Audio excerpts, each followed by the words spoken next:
Langit sintru srengenge panas kaya ngobar bawana. Udan dres wor lan lesus kilat kadhep nyamber gluduke gemuruh ambata rubuh. Ngancik jaman wesi menungso ngumbar mring birahi hanane mung lali yen ana perkara mung rebut bener waton wani tunggal bangsa wis ora nyawiji kabeh kebrongot rasa iri drengki lan srei karo wong tuwa wis ora ngurmati mulang agama ora dipundi para kiai ora diajeni para santri kang setya tawaduk dianggep budak lan dadi kuli rasa kamanungsan wis ilang kawicaksanan wis kabuncang hukum adil mung kari pengaran-aran kabeh mung golek menang sing tanpa petungan.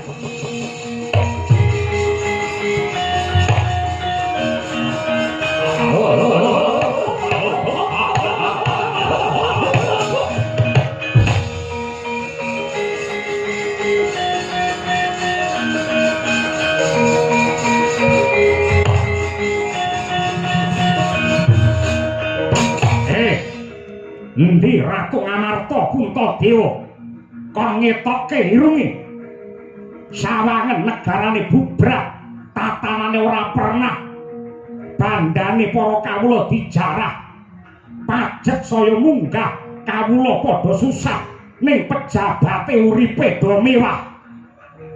Endi Puntadewa Pandhawa kon mudhun kon ngetok rene.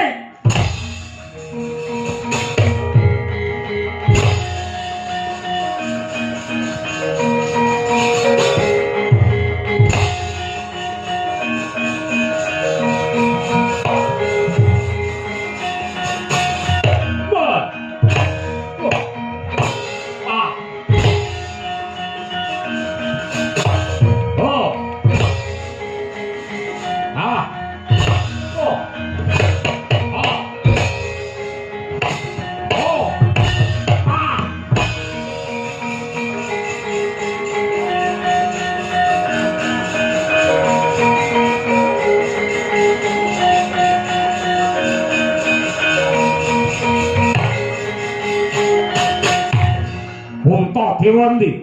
Werkudara ndi? Janaka karo kembar kon ngetok. Biyen nalika padha rekoso, janjine kaya enak-enak dipangan. Ning nyatane bareng Ripalungguhan iki dadi panguwasa. Patrape murang tata, hanane mung nyiksa karo para kawula. Pandhawa mene beras kena dipangan 5 dina, nek ngapusi 5 taun.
Madananira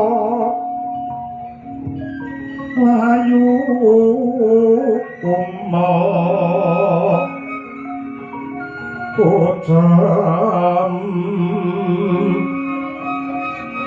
Ratnya marak tani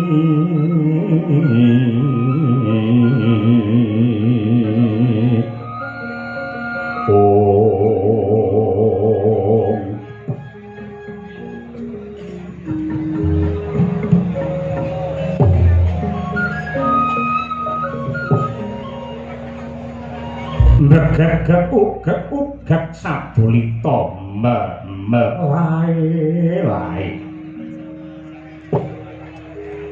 nuwun sewu Ndara Arjuna nitik saking petenging guwaya tepunging wimba lan lekering wadana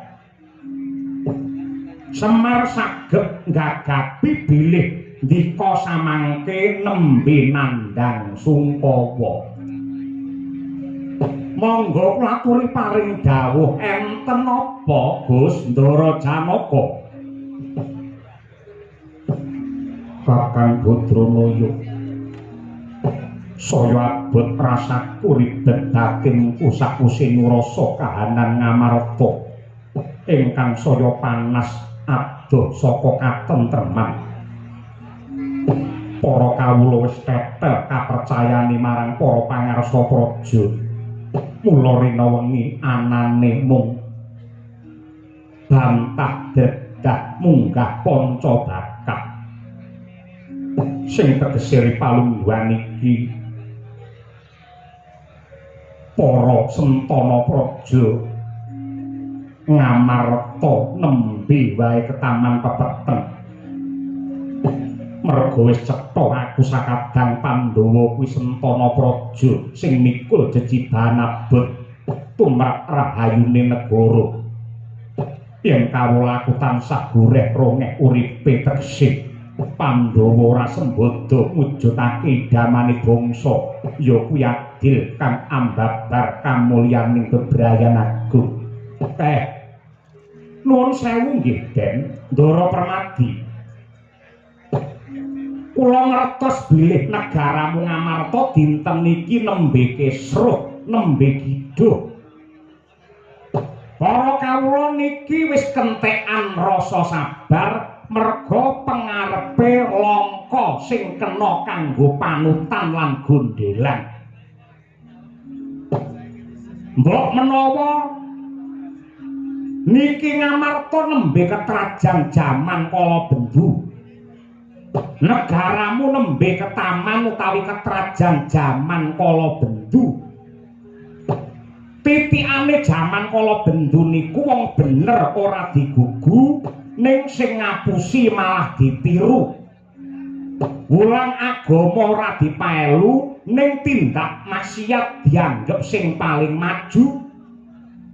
Para kawula uripe susah wis ora bisa ngguyu, dodolan apa-apa ya ora payu, golek sandang pangan ya mesti kantu, wong cilik uripe lesu mergo abot mbayar pajak sing larange nekak gulu. Penggedene uripe malah mubra-mubru mangan wareg wetenge nganti mlentu. Yen gawe aturan solan salin blas ora mutu, yen janji mesti palsu, nyolong bondo negara dianggep ora saru, yen didemo ora gelem nemoni utawa ketemu, senengane mesti ngalihake isu, yen diceluk ning pengadilan jare sirahe ngelu, jebul minggat nggawa sangu, nyewa kamar ngejak wong wedok ayu dibayar 500.000, wong wedok ayu kala wau dijak kendangan dengkul. Dijak kendangan dengkul kados mekan ampun kleru ngoten niku. Nah, nuwun sewu. Ning kula isih percaya. Negaramu mbuh kapan wancine bakal tetep ngancik jaman emas utawi jaman kencana nyibarake tanpa beda kaya sengenge sing kiwa tengene niku arupi warna biru sing tegese bisa rukun. Merga buktine napa? Mboten kabeh pejabat niku elek, mboten kabeh wakile para kawula niku ala mboten. Ning mang titeni angger wonten wakile rakyat sing tresna kaliyan budaya, gelem nyeneng-nyenengake para masyarakat, mujuti wiwit senengane para kawula, ngundang wayangan semalam suntuk niku mutiarane para pejabat nggih ngoten niku.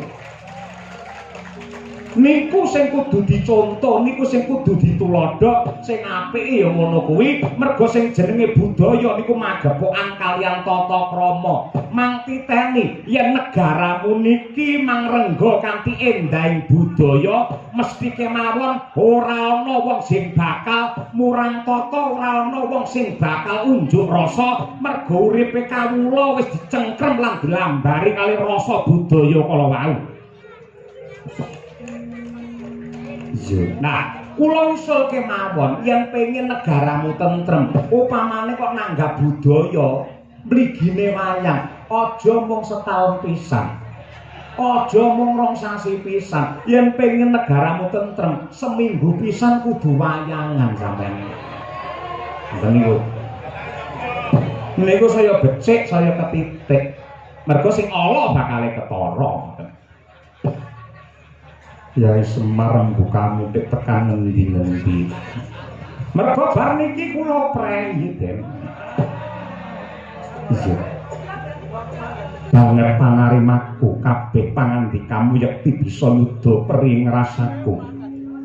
Banjur dina iki apa sing kudu tak tindakake kanggo nentremake negaraku lan ngangkat kamulyane para kawulaku. Ngeten. Yen sampeyan kepengin negarane apik lan becik, kabeh wong sak negara Ngamarta kudu gelem mawas diri. Aja nyalahke sapa-sapa, ning kabeh kudu ndandani pakarti linambaran gedhening rasa katresnan. Wong niku yen tresna kudune gelem donga kanthi ikhlas lan tulus. Ewadene donga sing apik niku ora mung ndongake karo awake dhewe nanging uga ndongake karo negarane, pejabate lan kabeh kawulane men entuk pengasihe saka Gusti ingkang Maha Tresna. Lan malihipun Gus, dinten menika sampeyan dadi satriya praja. Aja mung ngendelake atos sing balung uleting kulit lan prigele olah bandayuda. Ning jaman sing wis tuwa niki negaramu mbutuhake wong sing jembar sabare, gelem momot sarta madhai apa wae. Mbuh resik apa reget, abot apa enteng, kudu mang tampa, mang wadhahi, mang hambek kaya wujudipun segara utawi samudra nika. Saritane satriya linuwih kang marep mring kautaman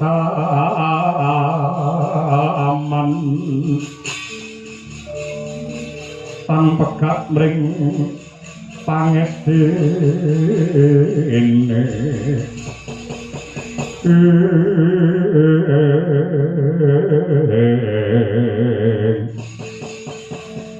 Kakang Badranaya kaya lumaku wanci pangklong kepapak obor sewu.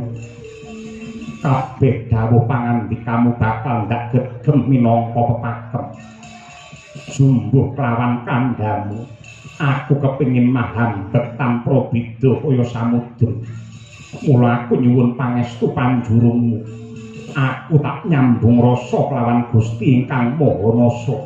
Aku tak tapa brata ngambang ana sak dhuwure segara Kakang Semar. Nggih. Yen pancen sampun kenceng gembleng tekadmu kados mekaten, kula namung badhe nderek jumurung nderek ndedonga. Mugi-mugi lekas dipanggenipun tapa brata mangke bisa dadi kaca brenggala ingkang prayoga tumrape wong sak jagat raya Ndara Janaka.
sing langit kelap-kelap katon kincanging alit prisang mawek kandrung sabarang kadulu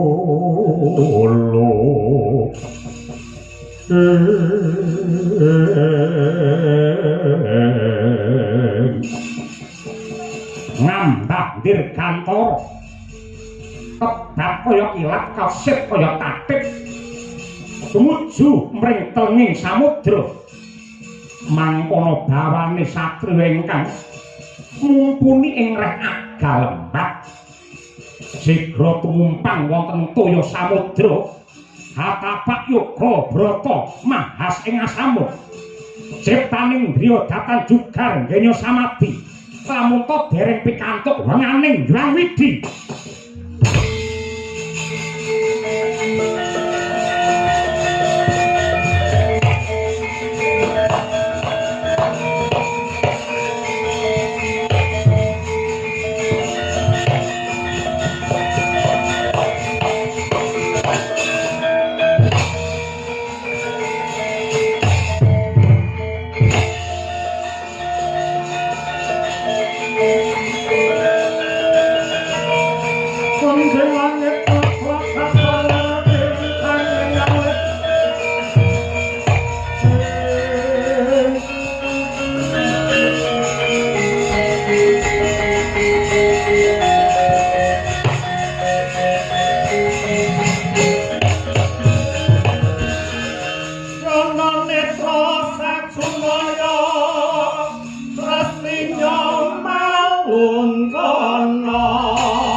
Dadak nyoba ngalubur dasar kakak warnanipun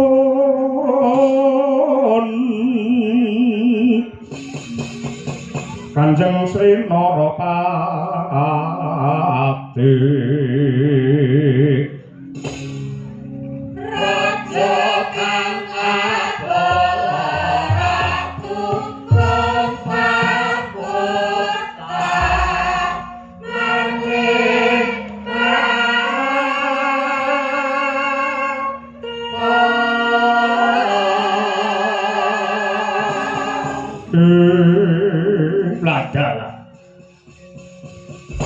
Bandaku yo donyaku yo amal-amalku dhewe.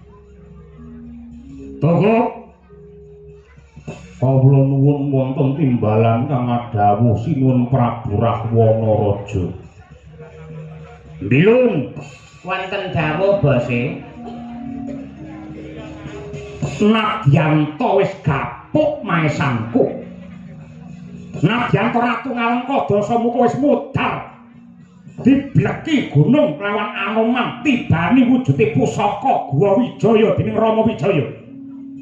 Ning nyatane Ripalungguhan iki sukmaku isih tumangkar tangkar ngambara ing jagat raya.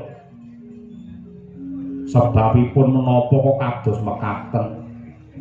Monggo jenengan niku kedahipun mapan wonten alam barjah. Alam barjah kuwi apa? Alam barjah niku alame wong bar pejah. Nek parandene jenengan ing atase wis mati parandene jengklekan kaya mengkono kados pundi mbok ngretobat. Nadyan kaya apa lan kepiye? Nganti donya iki kiamat, tekadku tetep kenceng, anggenku edan kepayang ngenggon bingleng anggelamong kedanan kelawan mustikaning jejantungku ya kuwi titising Batari Widawati. Kowe kalingan wiwit saka Citrawati biyen Maespati Dewi Sinta Pancawati nganti Ripalungguhan iki kabar sing nyebar warta sing rata Widawati nitis marang bojone Janaka ing Madukara sing jenenge Wara Sembadra ya Bratajaya. Lajeng kersanipun tak goleki yen pun ketemu tak bradat tak colong tak pek bojo ngeriye tumindak sampeyan ingkang kados mekaten niku padha karo ngrusak pagerayu mbubrake wong omah-omah. Yen jenengan seneng kalian wanita sing isih legan isih perawan utawa waranda ngoten monggo mawon. Sembadra niku sampun kagungan bojo nenggih panenging Pandhawa Raden Arjuna. Tek arep mangarah niku nalaripun kados pundi? Tumindak sampeyan niku kleru bakale saya nampa dosa gedhe tartamtu benjang wonten neraka jahanam jenengan ngrasake panandang sing banget anggenipun perih. Kamu golek wong wedok liya aja seneng karo bojone wong. rungokno kupingmu ya kok. Ganteng-gantenge wong lanang, gagah-gagahe wong lanang ki yen iso ndemeni bojone wong. Cocok sayane yen iso ndemeni bojone kancane. Lah niku saya bayogi. Pun monggo kula dukun. Dukun lah. Mula pinalang ana mlumpat rinanti medhot. Mumpung ripalungguhan iki aku ngerti lamun to si Janaka jengkar saka kasatriyan Madukara lagi tapa ngambang ana tengahing segara tegese ora ana wong sing ngayomi kelawan Bratajaya. Aku tak mangkat ngejak rombongan apa mangkat ijen.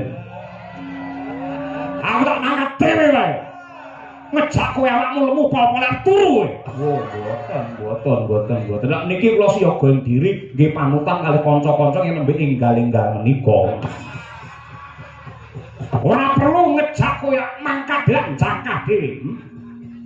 Ora marem rasane ngatiku lamun to durung bisa mondhong nyemot ya kuwi Bratajaya titise Widawati. Tumrape Dasamuka luwih gampang tresnani wong wedok 1000 tinimbang nglalekake siji sing wis gegem jantungku kok.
Yeah.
sidang sekaring bawana langgeng kawula nuwun sewu. Kakang Gunur Sinarada kasuwun lenggah ingkang prayogi mapan wonten ing Bali Araras Marcu Tundha Manik Kahyangan Suralaya kakang.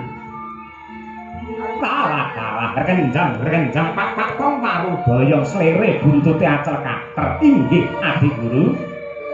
Ngaturaken manuwun dening antos semanten sih pakurmatan ingkang paduka paringaken dumateng ingkang Raka Suduk Pangudal-udal. Mboten langkung salam taklim kula katur Adi Guru. Meninggih kula kanthi andadosaken bombong irawaning manah. Uluh Bathara Indra Mara Gagi diprayogakne anggon musuhan Bathara Surapati. Kawula ninggih Rama Pukulun mboten kirang sekeca anggen kula ngabiyantara sembah pangabekti kula mawantu-wantu kunjuk sandhap cemila paduka Rama Pukulun. Iya ndak tampa gawe bombong rasa nuwun sewu Kakang Narada. Sasampunipun jengandika satata lenggah kalilan paring dawuh menapa darmanipun dene Kahyangan Ketaman Goro-goro ngantos akarya horeg satemah poyang payingan solaing para Hapsara lan Hapsari pating jerit treyongan karana prahara gung ingkang anempuh wonten Kahyangan Junggring Saloka. Pramila saking menika Kakang monggo klaturi amedhar sabda Kakang Narada. Rumeng mulat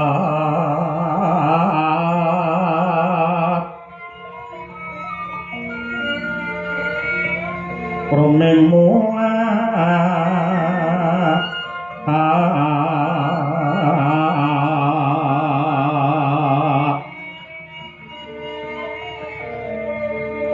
rumeng mulat surat sari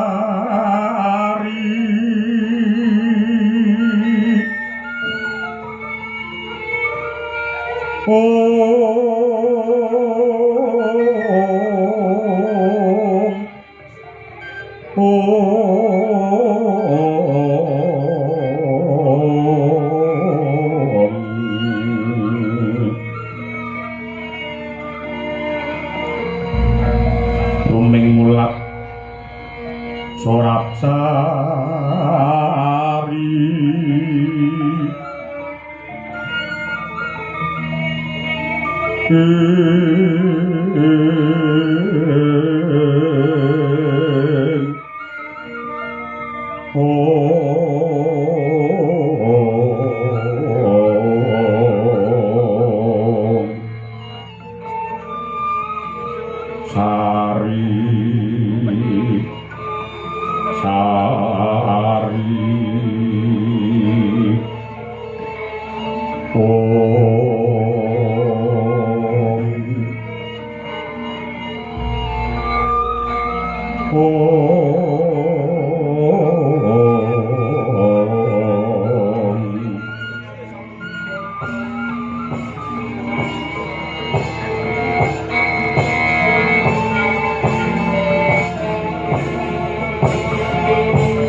nuwun sewu Adi Guru. Kalilan matur mbok bilih wonten lepate ngatur kula Diagung Pangaksama Paduka. Mestinipun Paduka sampun pirsa. Paduka sampun dungkap dumateng lumadining prahara menika. Nanging gandeng Paduka andangu pramila nadyan klungsu-klungsu kula tak nderek kudu panemu. Sampun marambah makaping-kaping Kahyangan menika Ketaman Goro-goro lan saksampunipun tinaliti kanthi permati kaetang ngantos jangkep timbulipun ruhara menika mujudaken pepenget saking Gusti ingkang nyipta jagat ngemutaken dumateng para dewa supados tetep ing dharma lan boten lirwa ing sesanggeman anggenipun paring pengayoman dumateng para kawula ing Marcapada. Kejawi saking menika Adi. Dumados ing lelampan tentrem utawi tintrim, bingah utawa susah, mulya lan rekoso padhang menapa dene panandhang menika anut kaliyan tingkah lakune dewa lan para manungsa. Menawi para makhluk tansah gegulang kautaman tertampu ingkang kababar ugi kamulyan, dene menawi ingkang dipun tindakaken kanistan ingkang kababar inggih kacintrakan. Ingkang gunggung kumpulipun alam saisinipun menika namung anut lan mili kaliyan pakartinipun umat. Dumados ing banjir bandang lindhu prakempa lan bencana bumi yektosipun karana pokal gawene menungsa ingkang mburu nafsu tanpa rasa tresna tumrap lestantunipun alam saisinipun. Mongko alam saisinipun menika titipane anak putu ingkang adatipun nyekar bawanipun dalu menika ugi sampun sowan malih. Ngoten Adi Guru. Nuwun sewu. Dene gara-gara ingkang anempuh Suralaya menika ugi dipun sebabaken kaliyan hawa nafsu kamurkan ingkang dipun tindakaken dening para dewa ingkang murup makantar-kantar satemah weh prabawa panas sasat angubar kahiwangan Suralaya. Inggih Kakang Narada. Lajeng supados prahara menika saged sirep menapa ingkang kedah dipun tindakaken. Nuwun sewu Adi. Mboten kok nama kula menika mucal dumateng paduka menika babar pisan mboten nanging atur kula menika namung pamrayogi mbok menawi dipun tampi.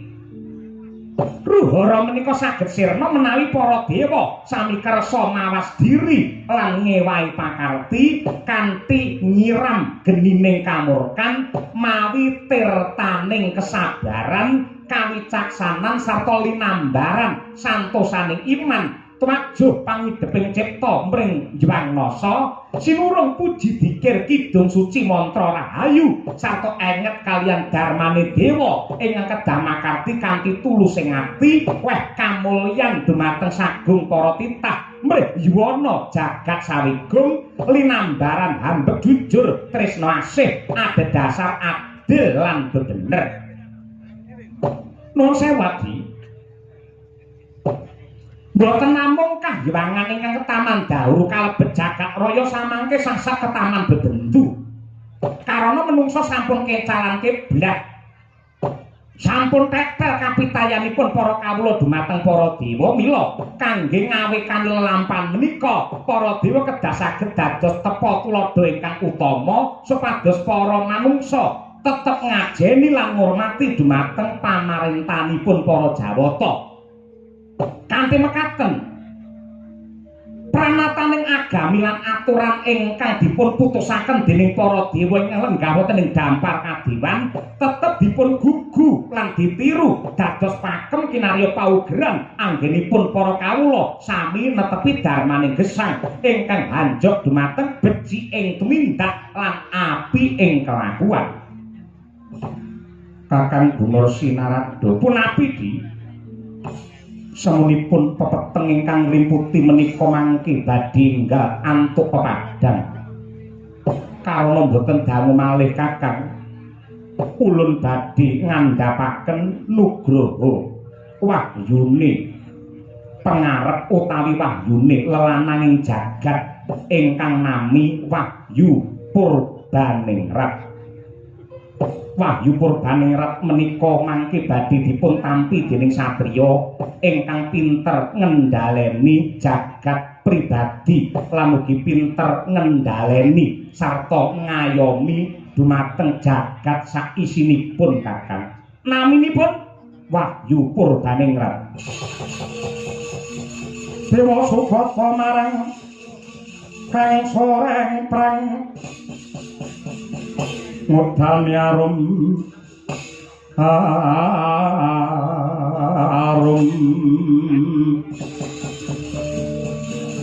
ngandanu ngawiya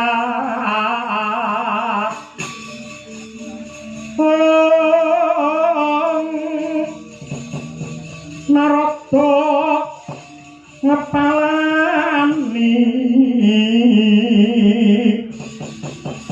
Narada ngapalani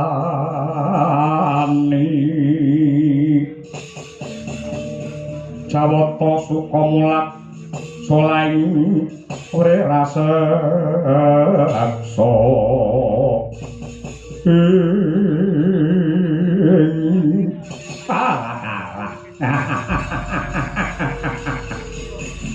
Nuwun sewu Abdi Pramesti.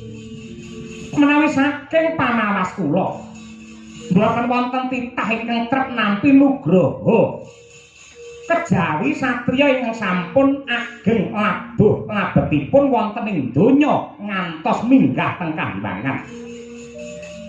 Dasaripun kedah Jatmika bagus lair nganti tekan batine. Kula kinten inggih namung satriya Madukara pun Arjuna ingkang trep nampa nugraha.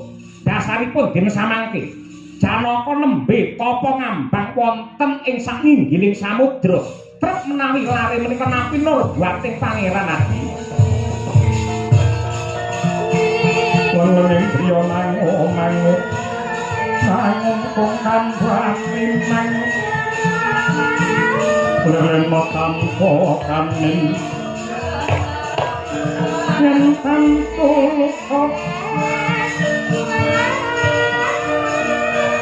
Muku saja utama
Memamun mana rahayu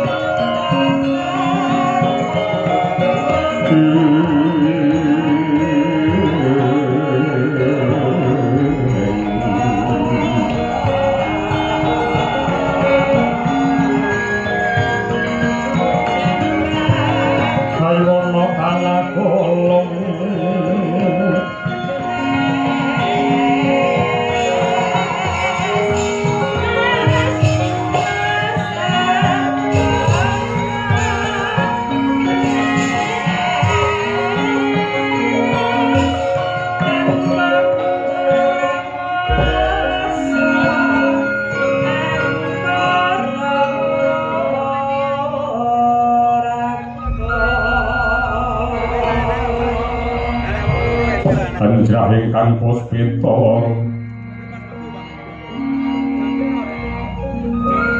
kasliring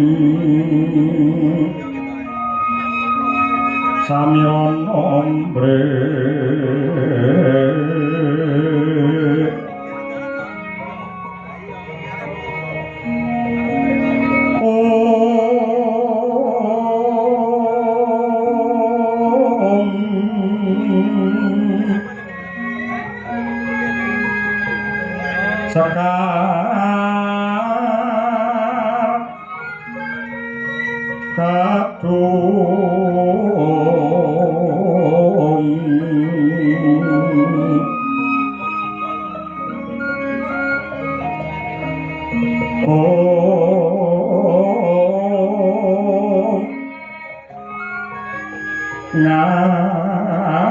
ngaskan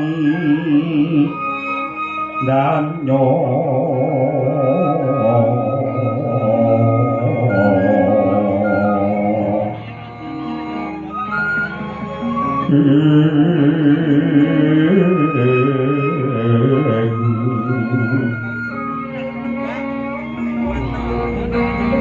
Mawehras Renaning Driya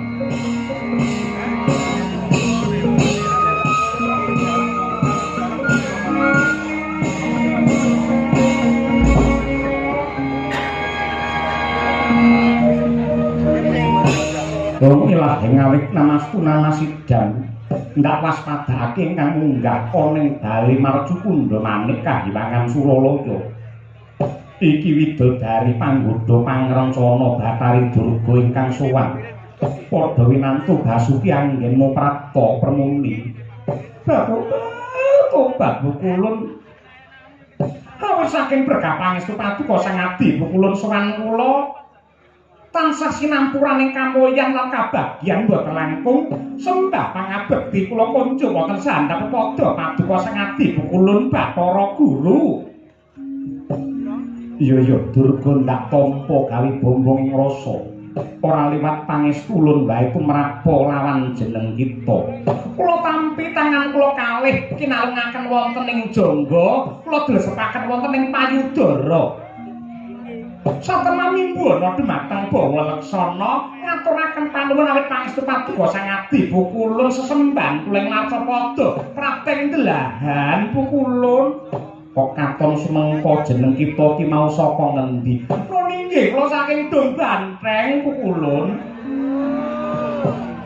iki mbok-mbokane biyen ya iki wong yang atasnya kaya mengitu karandene dadi widodari mulai ya trep lamun dadi widodari panggoda pangrencana terus janani banget yang atasnya munggah kambangan ngadep ana ngarsane Sang Hyang Jagat Girinata le dandan dipolke kaya ngono ngangge klambi biru slendange putih mangka wong ireng bareng disawang kaya madu mangsa malah kula menapa wonten ingkang ngrasani kula ora ana kok Durga setujune kok kula rada budheg ngoten dados mboten ngerti sinten ingkang rembak kaliyan kula niku babar pisan kula mboten mangertos Durga wonten dawuh sumengko pengawak bojro sigra kang mawa kita semuni gembel wigati mara gage matura ingkang kanthi prasaja Permuni kula inggih Bukulun cektosipun malih-malih menapa Nggih kula cumantaka minggah wonten Kahyangan menika yektosipun namung badhe netepi tembung anak pola bapa kepradat. Kula dipun tangisi kaliyan ingkang putra Ratu Tunggul Malaya nenggih pun Dewasrani. Monggo sampun cetha pratela bilih Dewasrani menika putra paduka Sang Hyang Girinata ingkang ngukir dumateng jiwa raganipun Dewasrani. Kula ingkang gembel dumateng Dewasrani, bobot Dewasrani dangunipun 9 sasi sedasa hari. Ing medhinipun paduka kemutan wiwit Dewa Srani menika lair jabang abayabang paduka babar pisan mboten nate niliki, mboten nate mblowentah, mboten nate ndendhong, mboten nate ngatekaken dumateng Dewa Srani namung kula peni pribadi. Ing Dewa Srani menika anak tetunggule para dewa parantene batu-batu nganti bingung anggen kula badhe ngrangkani ing atase bocah lanang ora gelem disapih nganti 5 taun.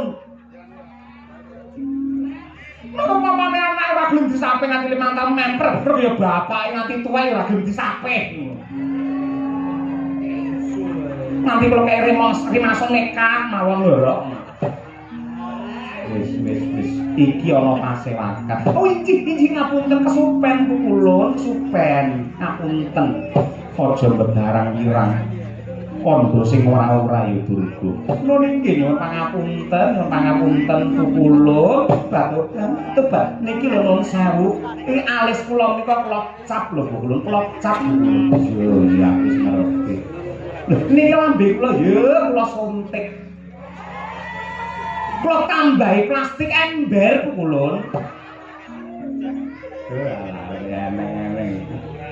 Ning atase pasewakan sing semua kaya ngene wibawa ki bareng tekan Durga dadine murak-marik kaya ngene. Adate tanpa Durga ki ketok wingit wibawa kabeh.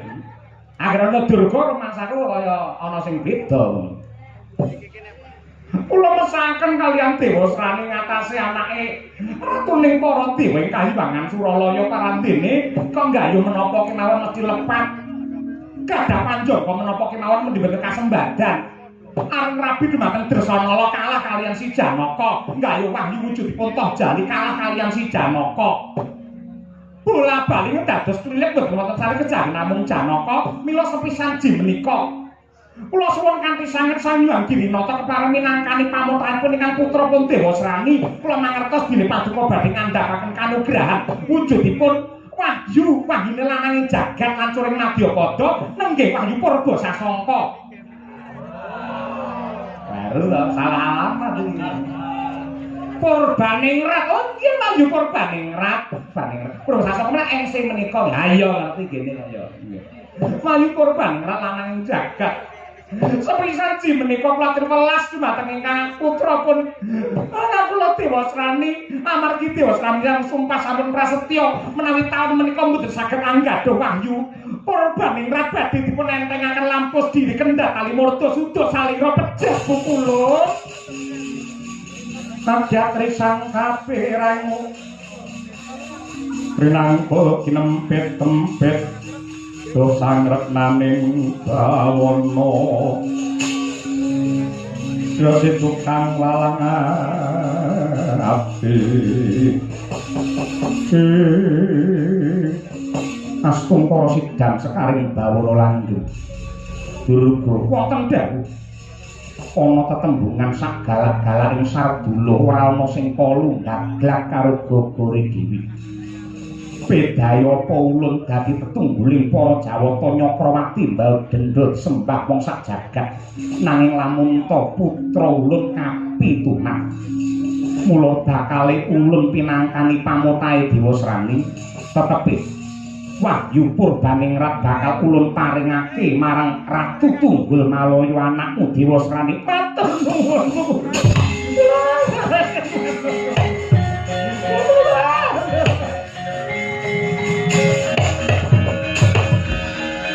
Adi Guru nalika Durga kalawau dereng sowan pun rembakan kanthi sae rembakan ingkang kanthi gumathok bilih kanugrahan wahyu Purbaningrat menika badhe dipun paringaken dumateng panengah Pandhawa pun Janaka ning bareng Durga teka kok dadi menceng kados mekaten kados pundi menika Nur sewu Nadyata paduka menika panguwasa ning panguwasane aja nganti kinarya gada, aja mung mikir lan mikolehake keluargane dhewe, aja mung golek-golekake karo putrane pribadi, ning kudu tumindak adil kanthi sak adil-adilipun. Mila mboten aneh, mboten mokal bilih jagat menika gonjang-ganjing merga adile para dewa sampun jomplang. Kula ngrasaken ing Kahyangan menika adilipun hukumipun tanpa benten kaliyan hukum lading. Lading menika menawi munggah ketho yen mudhun niku landhep. Mula yen ana nugraha dudu kawula sing tabrita apa sing nampa ning nadyan ora nate prihatin kaya wujudipun Dewa Srani mesti bakal nampa nugraha mergo cedhak utawa dadi putrane ratune para dewa. Ning kosok baline Raden menika menawi mandhap wujudipun landhep tegese paukuman tumrape kahyangan mung nggih nyiksa mung nggih mbeleh rasane wong cilik mergo lageng yen mudhun menika landhep. Wis wong cilik lingguhe dingklek dimari ublek yen geger diculik dhisik digebuki nganti mendhelek niku wong cilik. Mboten mesake kaya wong cilik. Wong cilik sami dong guyang-guyu. Nah, yang kan nonton wayang mesam-mesem ning nyatane mangsalam cukurane kados ngoten niku. Sinten Durin? Lah niku korbane panguwasa Durin ngoten niku. Mung gawani dingkle sinden untuk 10.000 semenge mboten umum niku. Mila paduka kedang adil seadil-adilipun yen nganti doyong dumateng keluarga jagat bakal kiamat tadi.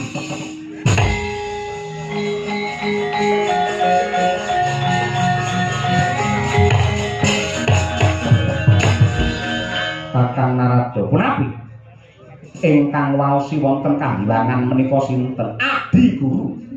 Paduka dapuk dados menapa patih paduka utawi kami tuwaning para dewa.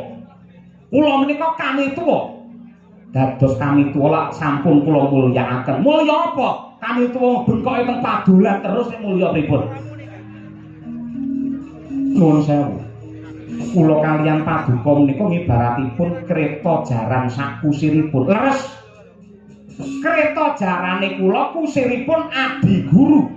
Ning menapa kok sak mangke wonten kreta jaran mboten manut kaliyan kusiripun. Merga karo kusire dicemplung ning joglangan. Mila mboten saged kula mboten purun nglampahi. Kakang Narada wonten dawuh. Kula kaliyan paduka menika ngibaratipun keris lan rangkanipun. Inggih leres. Paduka kerisipun kula rangkanipun. Kenging menapa wonten keris badhe mlebet teng rangka kok rangkanipun boten purun. Merga kerise bengkong. Keris yen bengkong dilebokke teng rangka ngrusakke bekakas sakit ya. Sakit sangat ya ini. Aduh sakit ya ini. Yang pancen paduka mboten kepareng dhahar atur. Sinten kemawon ingkang boten condong lan rumaja kaliyan keputusaning Bathara Guru saged nilaraken Kambangan Suralaya. Lah iki sing anteni.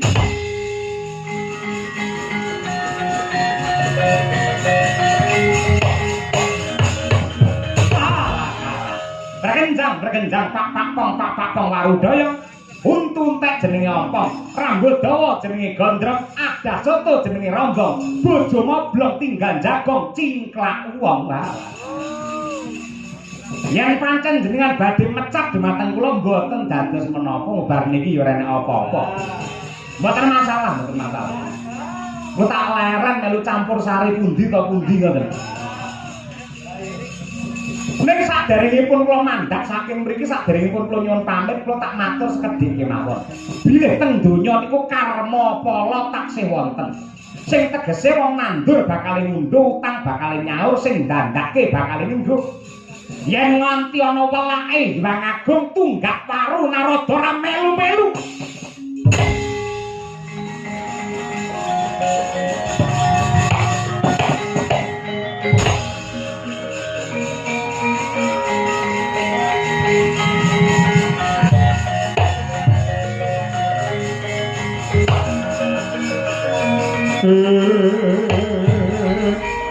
Lewar ngawur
dawuh Pukulun.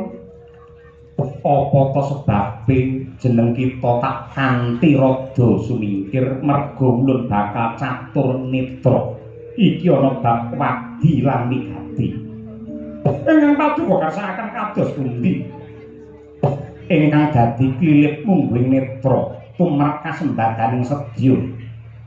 Putra kita Dewa Sraniantuk Nugroho Purbaningrat ora mulya kejaba panengah Pandhawa Si Arjuna. Mula kang mangkono prentahna kelawan Dewa Srani supaya gelem budidaya mateni si Janaka. Miyak langening kalangkana garapan samuncar Pinoler kekonang surem sorotetan padang kasoran pacaring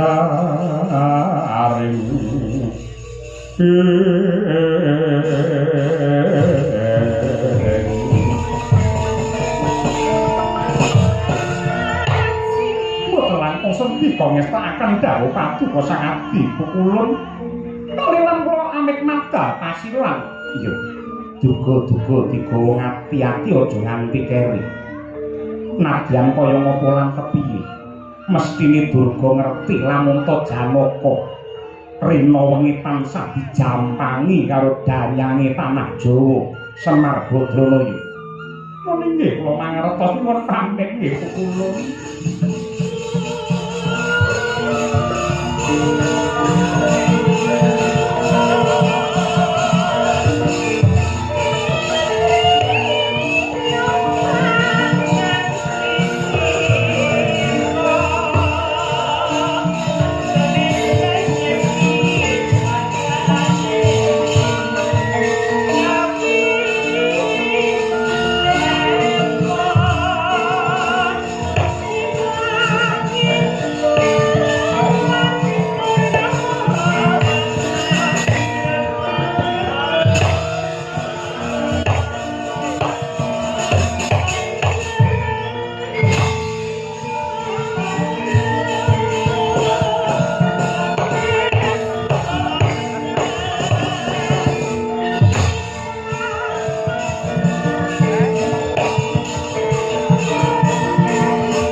Sikropala kang kumiya asampo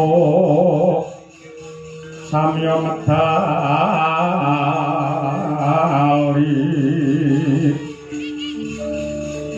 wong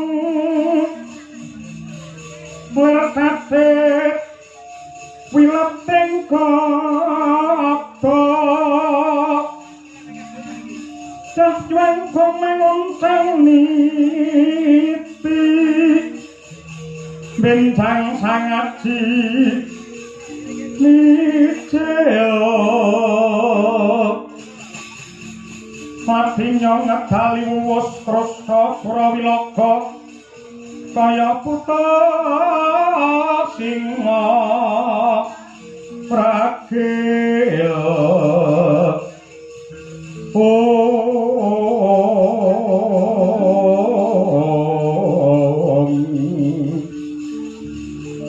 pasti jangga dendanya mangambak boyo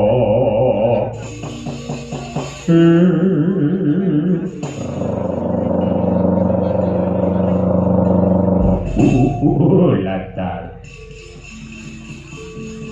Pakan Dewa Serani amiji marang adrimu Kala Durgangsa aku nyadong dawuh Kakang Prabu. Kala Durgangsa apa to darunane kuwi adoh ndak awit cedak saya ndak raketake merga bab migati ing bakal ndak dapat. Kowe sawadya bala tunggul Malaya aja kok kendhone anggen mudan-mudan kepara malah kenceng ngono.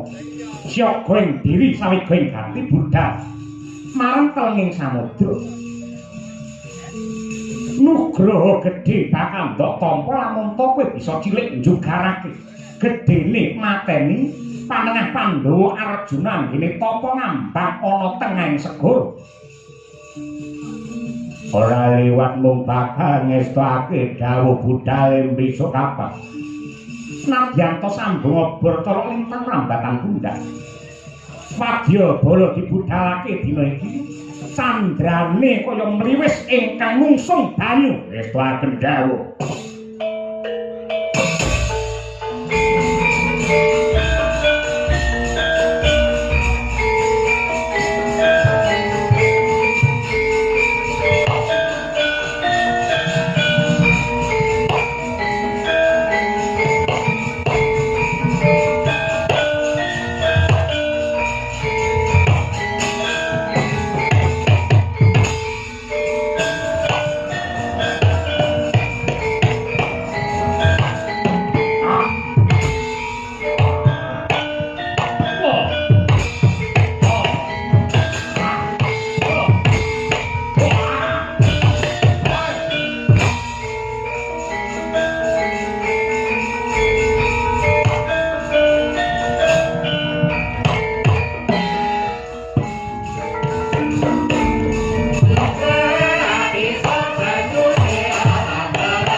Setan priprayangan aja do turu wae ayo bangun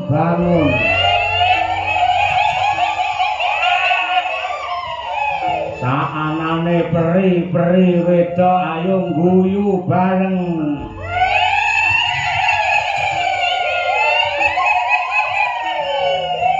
aku pengen ngerti guyune peri sing saka Panaraga pinggir dhewe Ciro lu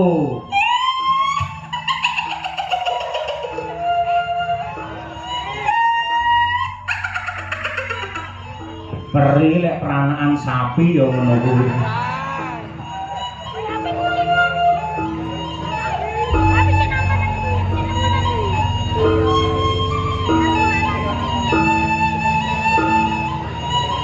Lantak tung Lantak tung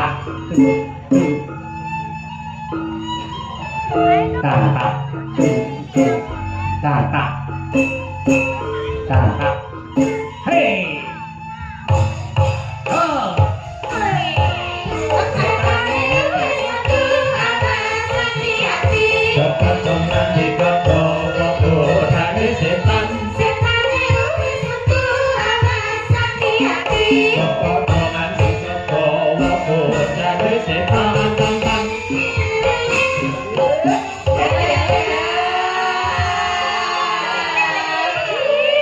Lato-latone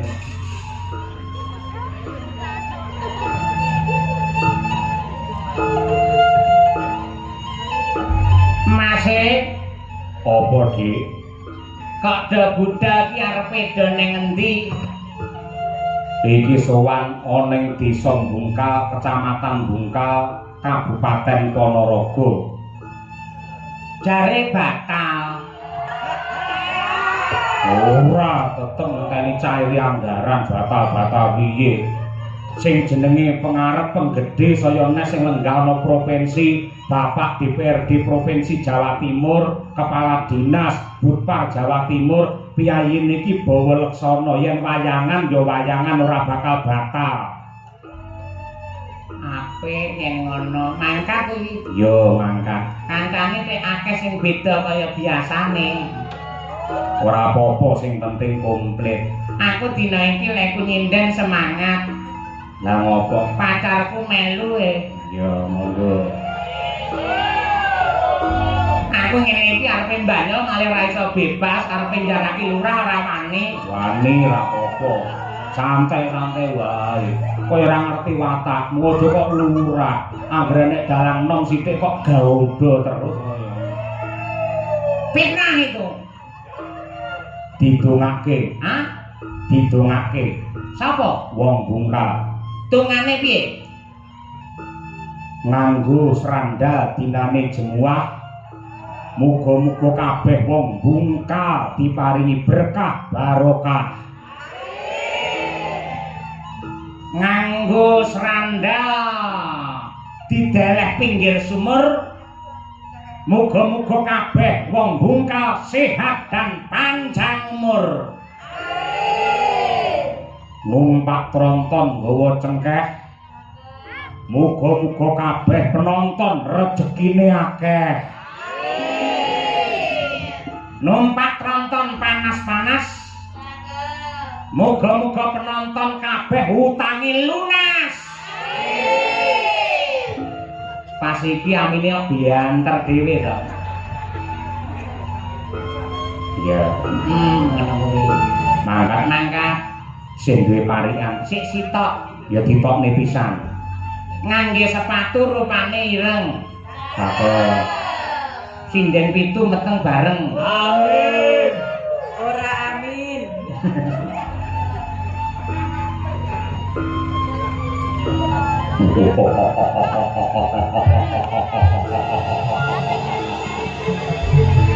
Aku jeneng Kundurin.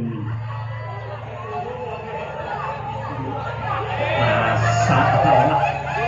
Kok ditokne malah turu lho. Ren, tangi Ren. Kok kajenge Pak Nima bareng ngimpi rumangsane ngeloni Luna Maya niku wae. Ayo Bir. Pahing Bir.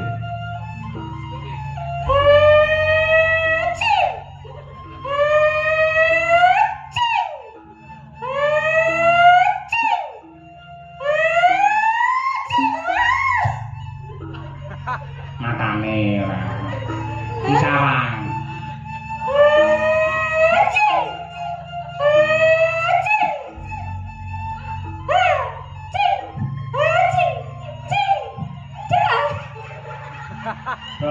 Cing cing ha cing cing cing ha cing wahing ngangge seni. Ayo, di dulu. Cing cing cing cing cing cing cing.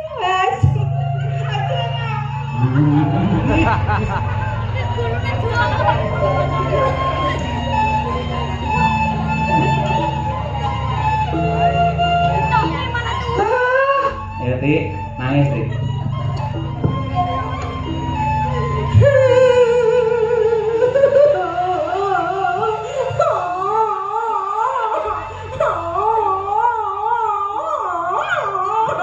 Sik, Ti.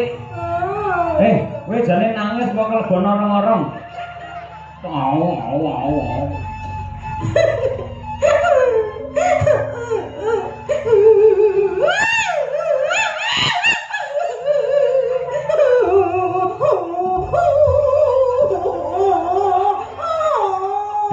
Lambene ditek kok bangga nangis ae.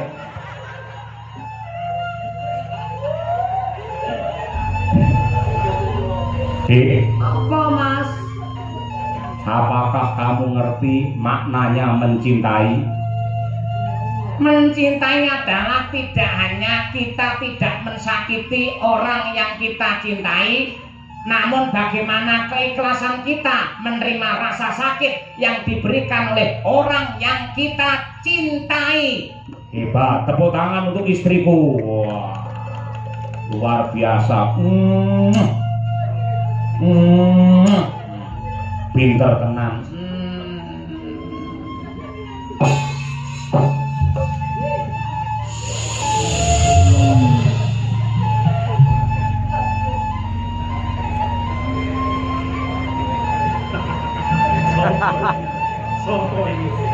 Minta, ayo tak. Sawangan wayang isih ben ngerti karakter iki lho. Ya. Bebas. Ayo.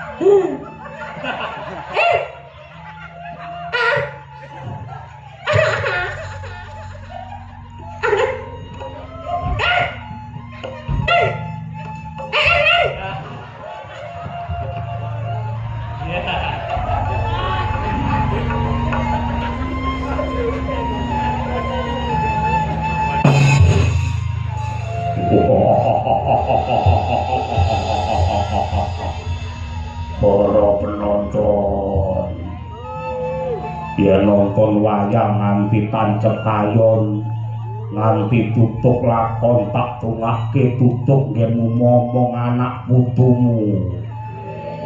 Ewa dene bar linggukan kok mulih tak tungake saya akeh hutangmu.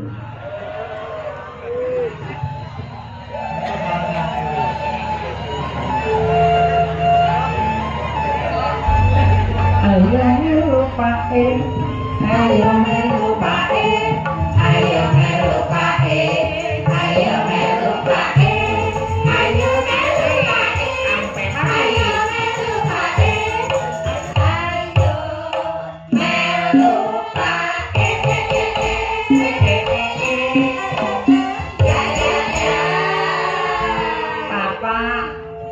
Pak Imam. Apa? Derek Nanti nonton wayang neng ndi nek wayang? neng kantor desa Bungkal, kerjasama ya kuwi Dinas Budaya dan Pariwisata Jawa Timur karo DPRD Provinsi Jawa Timur. Ora bersih disambungkal. Ora tau mbungkal nanggap awake dhewe. Ya sing penting wayangan dalang lokal akeh sing apik, ora perlu kowe terus apa-apa kowe. Siap. Ayo nonton wayang. Bubuk sik, bubuk sik. Sik tok sing biasane bubuk ora kowe. Aku kok biasa ora. Bubuk, bubuk. Lah takon bubuk ngene jajan ning engkek-engkek tinggal ditukoke. Senengane ora. Bocah belinge ora umum.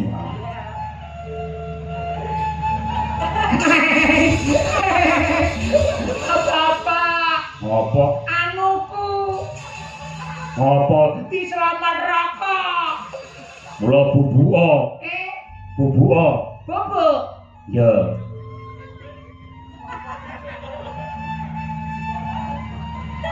Apa? Diselamat rokok. Wedan. Iki mbok iki dinggatni wong malah kok jarake ora.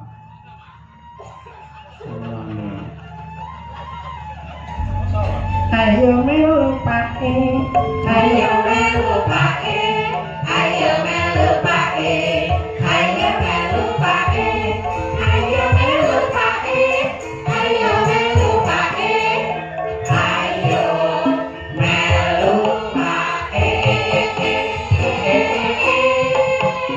Ya ya ya.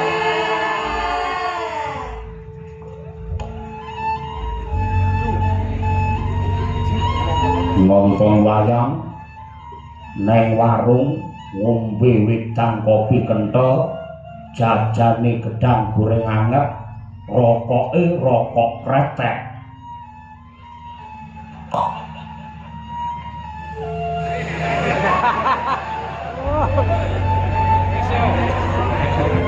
orang itu kalau merokok akan terkena penyakit paru-paru. Namun bagi yang tidak merokok malah penyakitnya rupa-rupa.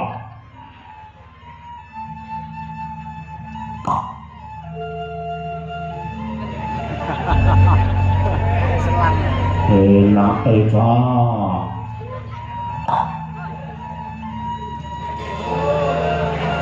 Yung bigyan niya. Oh, bigyan. Ya mesti enek keluke lah selange semene gedhe. Carane wong golek duwe ngene lho Pak ngono.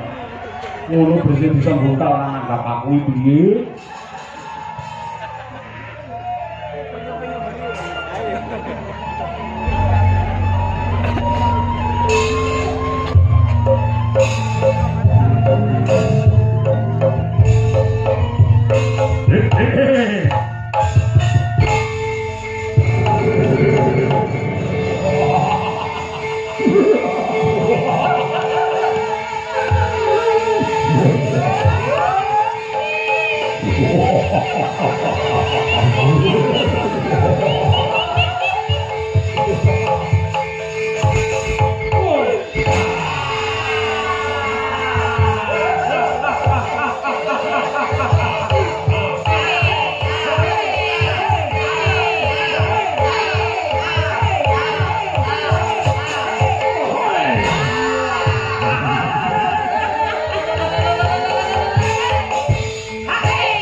Yo, maju, yo.